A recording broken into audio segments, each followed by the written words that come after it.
Welcome back, Vol fans, to Week 2 Vol football. This is Rockstar Sports. I'm Lucas Panzica, joined by Cody McClure and Miles Collins. This week we're talking about the Oklahoma game in Neyland Stadium Saturday at 6 p.m. Eastern. But before we get to that, let's touch a little bit on Bowling Green last week in Week 1 in Nashville. Vols win 59-30. A few defensive struggles, offense looked good. Guys, what's your main takeaway from that game? The main takeaway for me against Bowling Green was the rushing yards by Tennessee. Nearly 400 yards on the ground. I mean, they look great. Jalen Hurd, Alvin Kamara, both carrying the load for Tennessee. Kamara's a great change of pace back who can come in and relieve Hurd. Hurd's obviously your main guy. He's a power back. Both of those guys going for over 100 yards. I really like that in the Bowling Green game. Obviously, the big concern for a lot of people was the defensive backs getting absolutely torched by the Bowling Green offense. That cannot happen this week against Oklahoma. A lot of that could be put on maybe Willie Martinez being out for the first game for Tennessee. The defensive backs really could have used their coach up in the press box to have an eye in the sky. We'll see if they can get better this week. Now, going on to Oklahoma, the keys to the game, you mentioned the secondary, Emmanuel Mosley, a lot of problems there. But with TK not 100%, Justin Martin not 100%, and the Willie Martinez not there as well, do you think that's going to be a big factor against Oklahoma this weekend? I think it can definitely help out the Tennessee defense. You got to look at players like Todd Kelly Jr., who's going to be there the entire game this week. You're going to have your Willie Martinez back in the box to help the defensive backs make some in-game adjustments. I mean, that's their guy they work with all week, and for him not to be there at game day to help them feel comforted, especially for the young players, that's huge. I look for the Tennessee secondary to be better this week against Oklahoma. Yeah, the secondary for Tennessee is, without question, it was in trouble last week. But I do think that Oklahoma presents some challenges. Baker Mayfield and Sterling Shepard on the outside, they saw that game. They're going to try to go deep against Tennessee. You know they're going to throw some deep balls up there. But I do think Tennessee will be better with having Martinez back, as well as some other pieces in the secondary. I think they're going to be okay. I don't want to go into too much over that, because the fact that I think Tennessee just got beat with a very good quarterback and a good receiver, man coverage a few times. Oklahoma can exploit that again, but I think Tennessee will do better this week. Besides the issues in the secondary, what did you guys see that Tennessee has to improve on this week to come away with the win against Oklahoma? Well, I think the offensive line needs to definitely be able to handle Oklahoma's defensive line in the same way that they did Bowling Green. I'm not extremely confident in Oklahoma up front, so I think Tennessee is much improved on the offensive line this year, and if they can get a push, then they should be able to control the clock and run for a few yards against the Sooners' defense. Yeah, the same really goes for me, honestly, is you got players for Oklahoma's defense like Eric Stryker. I mean, names like that come to mind. If Tennessee can keep guys contained on Oklahoma's defense and keep Josh Dobbs on his feet to give that offense a chance to make some plays, it's going to help Tennessee a lot. Also look for the run game to get started early for Tennessee, because that's really going to open up the passing game. And I think in order to beat a good Oklahoma team, Tennessee's going to need to establish the run first so they can open up that pass game and let their playmakers get out there and make some big plays. Last Saturday for Tennessee was the Hurd and Kamara show. Those are the two guys that stood out for Tennessee. But besides those two, who are y'all looking at against Oklahoma this week for Tennessee?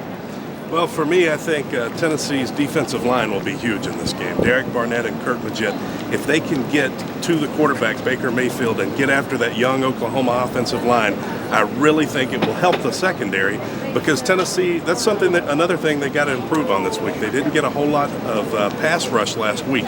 So if they can do that in this game against an inexperienced Oklahoma offensive line who didn't look all that great against Akron, I think they're going to be fine.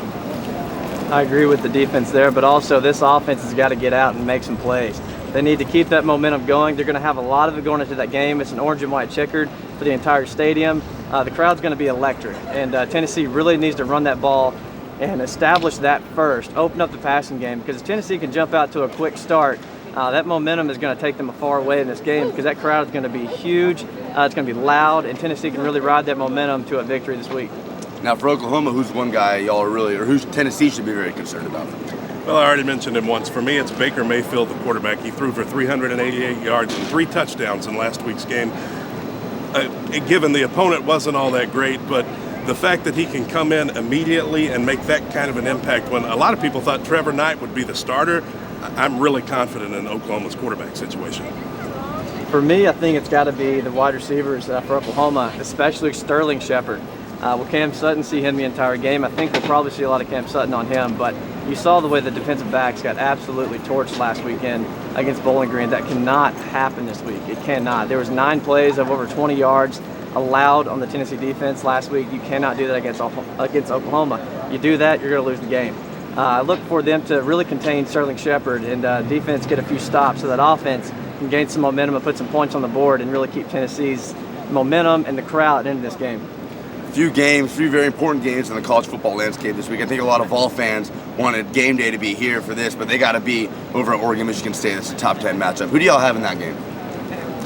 It's going to be hard for me to go against Sparty in this one. I really like Michigan State. They're used to running the football. They're very good on defense, and Oregon has to replace Marcus Mariota in this game. So give me Sparty, 41-35 in this one. Yeah, the fact that really, I guess the stat that really stands out to me is Michigan State's offense in this game. At home they've won their last 13 out of 14 home games, and I think since 1966 they haven't played a game at home against a ranked opponent inside the AP top 10. That's a huge stat for Michigan State. So I think since you have that going into it, I think the last game that Michigan State lost at home was against Ohio State, who won the national title last year.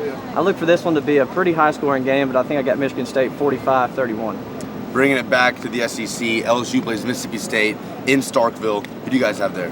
One of the few big games this week. I think LSU, we don't know much about them yet because they didn't get to play McNeese State last weekend because of the delay.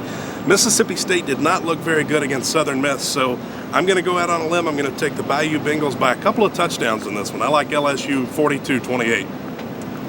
Yeah, for me, this is going to be an interesting game. I remember seeing a game that was called in. I think it was a YouTube video that surfaced, and it was a Michigan State fan, not Michigan State, it was a Mississippi State fan going crazy about his team, saying that his stadium is the new Death Valley for LSU. I think it's going to be a pretty fired up game. Both teams don't like each other, but I think I've got LSU in this one around 35-28. Finally, in Knoxville, under the lights, you mentioned Checker Nealon. A lot of talk going on over at Oklahoma. Bob Stoops saying that he's not worried about the atmosphere in Neyland. A couple guys like Eric Stryker talking about the SEC, how it's overhyped. How much does that come into play for a team? Tennessee, I'm sure they're reading all this stuff. How do you think that'll affect the game this Saturday? I don't think it'll affect it too much, honestly, because these two teams are focused on the film. They're focused on preparing for each other. I don't think the outside talk is going to have a whole lot to do with the outcome of this game. Maybe it adds a little fuel to the fire, but nothing too big. Yeah, same. I don't really see this being a big factor. Bob Stoops said earlier this week that they're not intimidated to come into this atmosphere, and I believe him. He's played in big games before in his career. This is definitely not his first rodeo. If you're Oklahoma, there's really only a few amount of guys you would rather have in your corner. Bob Stoops is one of those guys you like to have in your corner. So trust me, they're going to have this team fired up, ready to come in here and play Tennessee. I think it's going to be an incredible game on both sides of the ball. Finally, the predictions. Will Tennessee go 2-0, or are they going to be 500 after the first two games? Who you got, Goody? I actually had a dream last night that Tennessee would beat Oklahoma 16-10. It was a weird dream because I think the score is going to be a little higher than that. But I do like Tennessee in this game. Butch Jones has built this program for about 3 years now, and I think it's finally going to come to a point. I think the momentum has finally built to a point where it's time for Tennessee to break through, and I think they do it this Saturday. It's going to be an epic game. I like Tennessee. The secondary concerns me, but I'm going to go with the Vols in this one, 41-31. Yeah, for me, this game is going to be really close. I do not think the secondary is going to be that bad for Tennessee as they were last week against Bowling Green. I think it's going to be a much closer matchup, really competitive. Right now I think it's at pick'em, straight down the middle. And for me, I've been swinging all week, but I think I'm just going to roll the dice. I like Tennessee. I'm going to go 35-31 Tennessee. Well, thanks for watching again. Tennessee plays Oklahoma Saturday, 6 p.m. Eastern under Checker Neyland in Neyland Stadium. Should be a great atmosphere. We'll be back next week to preview Western Carolina. Thanks again for watching. I'm Lucas Panzica, Cody McClure, and Miles Collins. We'll see y'all next week.